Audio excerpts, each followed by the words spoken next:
أعوذ بالله السميع العليم من الشيطان اللعين الرجيم بسم الله الرحمن الرحيم الحمد لله المعروف من غير رؤية والخالق من غير روية الذي لم يزل قائما دائما إذ لا سماء ذات أبراج ولا ليل داج ولا بحر ساج ولا أرض ذات مهاد ولا خلق ذو اعتماد والصلاة والسلام والتحية والإكرام على نبي الرحمة وخازن المغفرة وقائد الخير والبركة ومنقذ العباد من الهلكة سيدنا ومولانا ابو القاسم محمد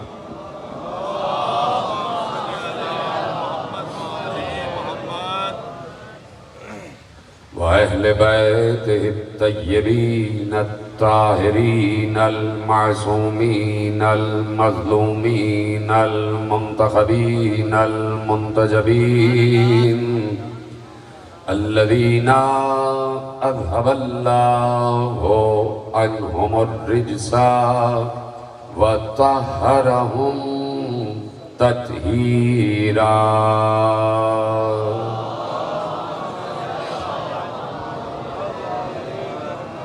أما بعد فقد قال الله سبحانه وتعالى في محكم كتابه المجيد وفرقانه الحميد وقوله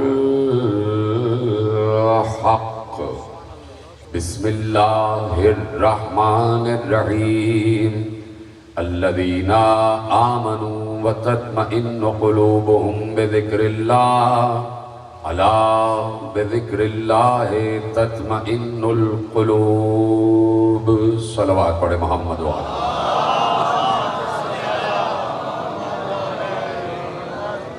1448 ہجری کے عشرہ ماہ محرم الحرام کی مرکزی امام بارگاہ دھوبی گھاٹ فیصل آباد میں آج ہم اور آپ تیسری مجلس میں شریک ہیں۔ موضوع گفتگو ذکر اہل بیت ہی ذکر اللہ ہے کہ عنوان سے جاری اور ساری ہے، اور خدا نے ہمیں یہ توفیق عنایت فرمائی ہے اور یہ شرف عنایت فرمایا ہے کہ اس نے ہمیں جو عقل عطا فرمائی ہے، خدا کا شکر ہے کہ اس عقل کو ہم عقل اول کی معرفت کے لیے استعمال کرتے ہیں۔ اس لیے کہ جب انسانی عقل کو ہی معلوم نہ ہو کہ عقل کی ابتدا کیا ہے تو ایسے عاقل کو پھر عاقل نہیں بلکہ جاہل کہا جاتا ہے، اور عقل اگر اول عقل اور عقل مجسم کی طرف رہنمائی نہ کرے تو اسے عقل نہیں بلکہ نکرہ کہا جاتا ہے، اسے عقل نہیں بلکہ مکر کہا جاتا ہے، اسے عقل نہیں بلکہ جہل کہا جاتا ہے۔ اس لیے کہ جس کام کے لیے کسی شے کو خلق کیا گیا ہو اور اس شے سے وہ کام نہ لیا جائے تو ایسے عمل کو پھر عدل نہیں بلکہ ظلم کہا جاتا ہے۔ یعنی نتیجہ یہ نکلا کہ اگر عقل انسان کو معرفت علی کی طرف رہنمائی نہیں کر رہی تو انسان چلتا پھرتا ظالم ہے.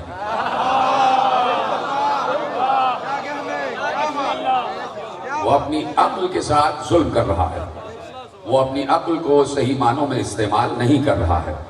اس لیے شکر ہے خدا کا کہ اس نے سب سے پہلے تو ہمیں عقل اول کا عارف بنایا اور ہم کو یہ علم عطا کیا کہ ہم کسی منزل پر بھی کبر و تکبر و غرور کی منزل پر یہ نہیں کہتے کہ ہم ہی صاحب عقل ہیں، بلکہ ہم عجز و انکساری کی منزل پر یہ کہتے ہیں کہ ہماری عقل اول کی غلام ہے. ہماری عقل مجسم کی خادم ہے، اور عقل اول کا غلام ہونا اور عقل اول کا خادم ہونا اس سے بڑا کوئی شرف ہے ہی نہیں. چپ ہو گئے آپ؟ میں ثابت کر دیتا ہوں ابھی. عقل اول کا غلام ہونا، عقل اول کا نوکر ہونا اور عقل اول کا خادم ہونا، اس سے بڑا کوئی منصب نہیں ہے، اس سے بڑا کوئی شرف نہیں ہے، اس سے بڑا کوئی عہدہ نہیں ہے. بعض لوگ جو نوکر کا لفظ استعمال ہوتا ہوا دیکھتے ہیں، خادم کا لفظ استعمال ہوتا ہوا دیکھتے ہیں یا کہیں استعمال کرتے ہیں، تو وہ ان معنوں میں کہ خادم ہے، نوکر ہے، اس کے پاس کوئی منصب نہیں ہے، اس کے پاس کوئی عہدہ نہیں ہے. اگر نوکر ہے تو کسی عہدے والے کا نوکر ہے، اگر خادم ہے تو کسی منصب والے کا خادم ہے.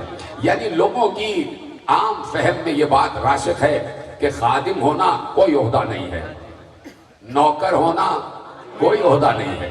اب اجازت ہے کہ ایک روایت آپ کے حوالے کروں؟ آپ سب کو شاد و آباد رکھے کہ آپ نے یہ ثابت کیا کہ موسموں کی سختی کبھی بھی آل محمد کے ذکر کے موسم پر غالب نہیں آتی. خدا آپ سب کو شاد و آباد رکھے، اور جتنی مائیں بہنیں ان کی جھولیاں آباد رہیں، اور جتنے بھی حضرات یہاں سے وہاں تک جہاں تک تشریف فرما ہیں، جو بھی آپ دعائیں لے کر اور دعائیں سوچ کر آئے ہیں، اس سے پہلے کہ آپ فرش عزا سے اٹھیں آپ کی دعائیں قبول ہو جائیں، اور آپ کے فہم و فکر سے زیادہ پروردگار آپ کو عطا فرمائے. خدا آپ کو شاد و آباد رکھے. یہ صرف عقل اول کے ماننے والے ہی کر سکتے ہیں، جن کو معلوم ہے کہ ہم عقل اول کے خادم ہیں، ہم عقل مجسم کے نوکر ہیں. تو یقیناً اب میں بات آگے بڑھا دیتا ہوں کہ جب ہم بھی یہ سمجھ رہے ہیں کہ ہم نوکر ہیں، ہم خادم ہیں، تو کوئی ہمیں، آپ کی زبان میں کہہ دوں کہ کوئی ہمیں کمی کمین نہ سمجھے. دیکھیے میں ایک روایت آپ کے حوالے کرتا ہوں کہ جب بات آ جاتی ہے حضور اہل بیت کی، جب بات آ جاتی ہے دربار اہل بیت کی، جب بات آ جاتی ہے شرف اہل بیت کی، جب بات آ جاتی ہے درجات اہل بیت کی، جب بات آ جاتی ہے مقامات اہل بیت کی، تو پھر کیا ہوتا ہے؟ پھر ہوتا یہ ہے کہ خود معصوم نے ارشاد فرمایا کہ ملائے اعلیٰ ہے. دیکھیے میں پچھلے سال عرض کر چکا کہ جس کو یاد ہوگا وہ فوراً میموری ریکال ہو جائے گی اس کی، کہ میں نے پچھلے سال عرض کیا تھا کہ ہر کثرت قلت کی محتاج ہے، ہر کثرت قلت کی محتاج ہے. مثلا میں نے عرض کیا تھا کہ گھر میں اگر 10 افراد ہیں، 10 افراد، تو ان 10 افراد کا ایک بڑا ہوتا ہے جسے ولی گھر کا کہتے ہیں. تو وہ جو ولی ہوتا ہے وہ گھر کا بڑا ہوتا ہے، اور یہ 10 افراد جو ہیں یہ کثرت ہے. کثرت جو ہے وہ قلت کی طرف دیکھتی ہے، تب ہر چیز متحد رہتی ہے، تب ہر چیز منظم رہتی ہے، تب ہر چیز تنظیم میں رہتی ہے، اور تب ہر چیز اپنے قاعدے اور قرینے کے تحت چلتی ہے. اگر 10 افراد گھر میں ہیں اور 10 کے 10 بڑے ہو جائیں تو جھگڑا شروع ہو جائے گا، پھر ایک دوسرے سے نفرت شروع ہو جائے گی، پھر ایک دوسرے کی حکم عدولی شروع ہو جائے گی.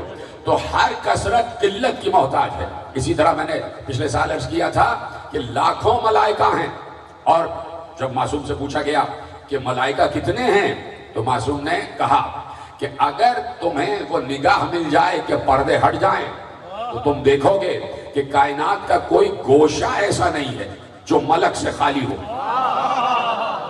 جو فرشتے سے خالی ہو. اتنے ملائکہ ہیں، اتنے ملائکہ ہیں. تو اب ملائکہ ہیں کثرت میں، تو کثرت قلت کی محتاج ہے. تو ہر ملک کو بڑا ملک نہیں کہا،